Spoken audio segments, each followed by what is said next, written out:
satu kisah. Ni mana-mana masjid surau saya bawa kisah ni. Sebab kisah ni memberi impak dan kefahaman yang sangat mendalam pada saya lah. Ada satu orang ulama, dia dilantik oleh sultan menjadi penasihat agama di raja, di sebuah kerajaan. Dia dilantiklah sebab dia orang alim, jadi penasihat agama.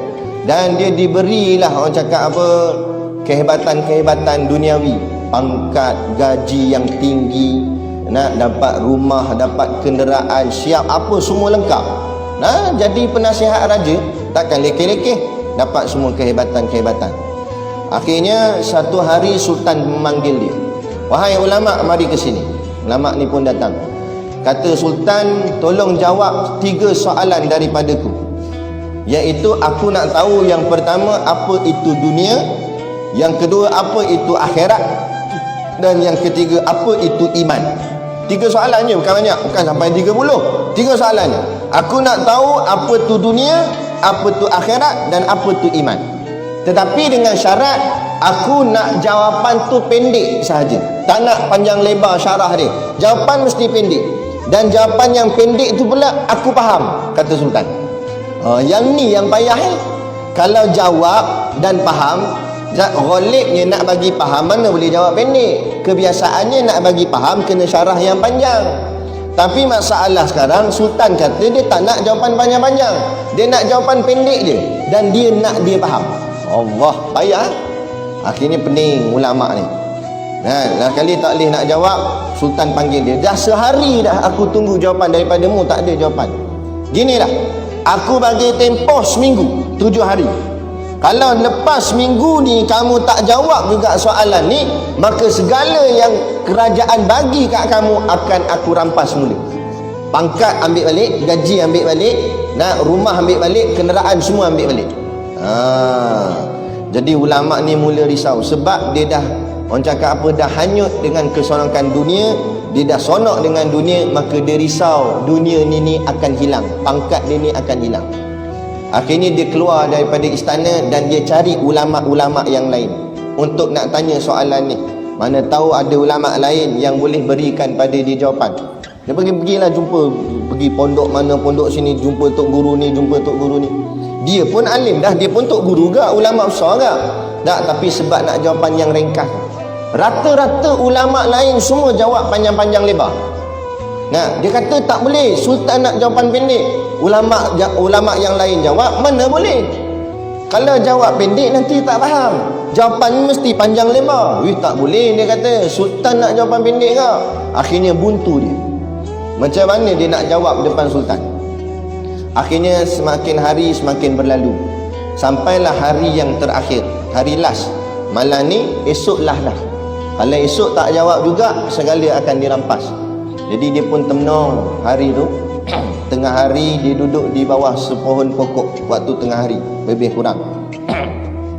Dalam duduk tengah termenung mikir masalah ni, mikir Allah habis kereta Alphard aku kena ambil, habislah jawatan aku. Duduk masjid balik lah, main kuliah bulanan gitu, main kod sampul je lah bani. Dah tak dapat dah kehebatan-kehebatan pangkat masa jadi penasihat di raja. Lah kali tiba dekat dengan tempat dia termenung tu ada kebun. Ada satu orang pakcik sedang mengusahakan kebun dia. Jadi pakcik tu pun perasan, pakcik tu panggil dia, "Nak mari sini. Makan dah belum? Nampak murah macam ni."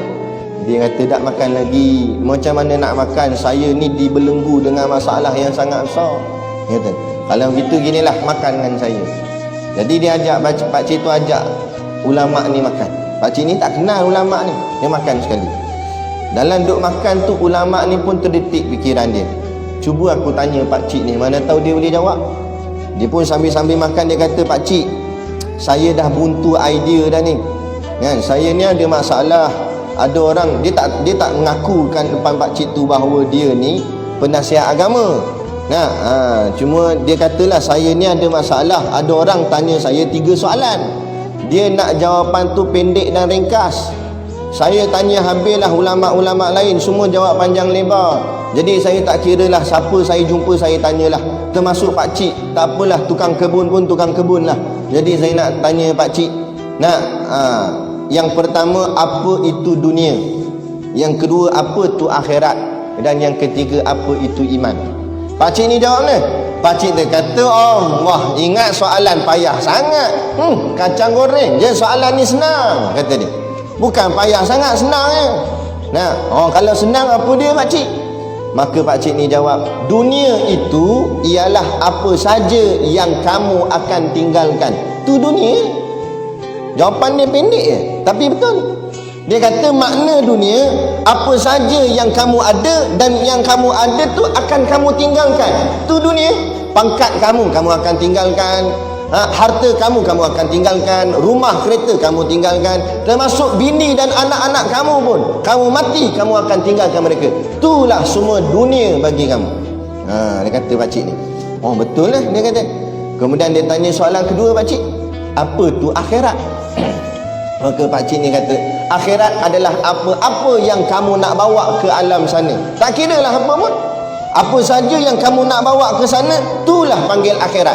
Nak semayang kamu, puasa kamu, sedekah kamu, nak umrah haji kamu, korban lembu kamu, apa saja yang kamu buat untuk nak dibawa ke alam sana, itu dipanggil akhirat.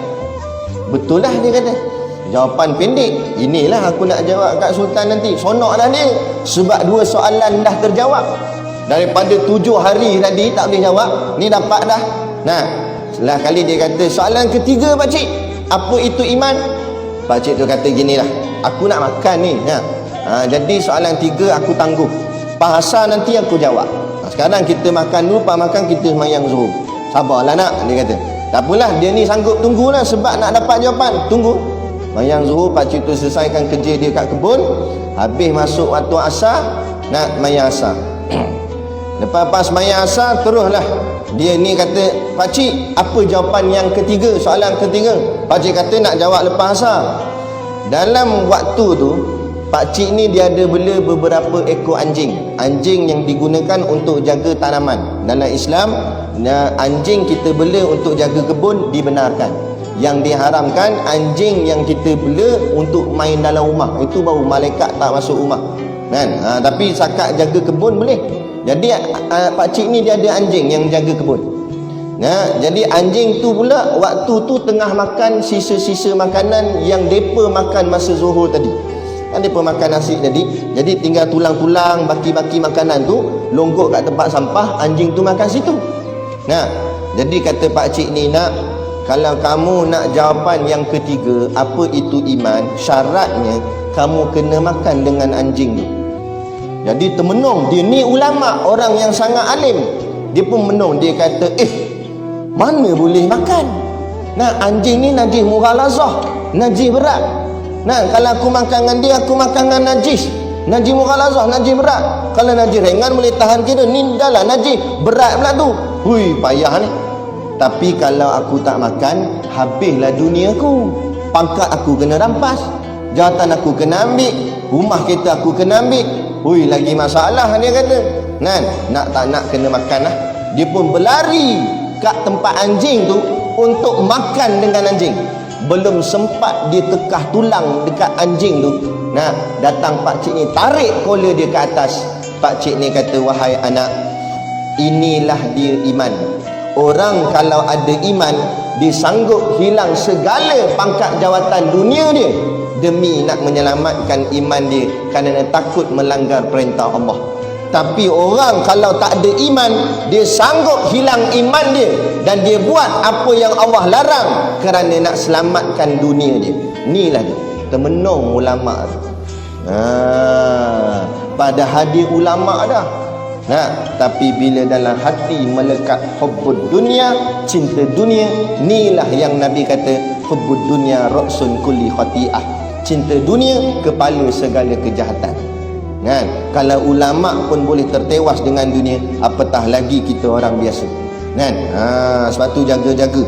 Pentingnya mengaji dan juga beramal.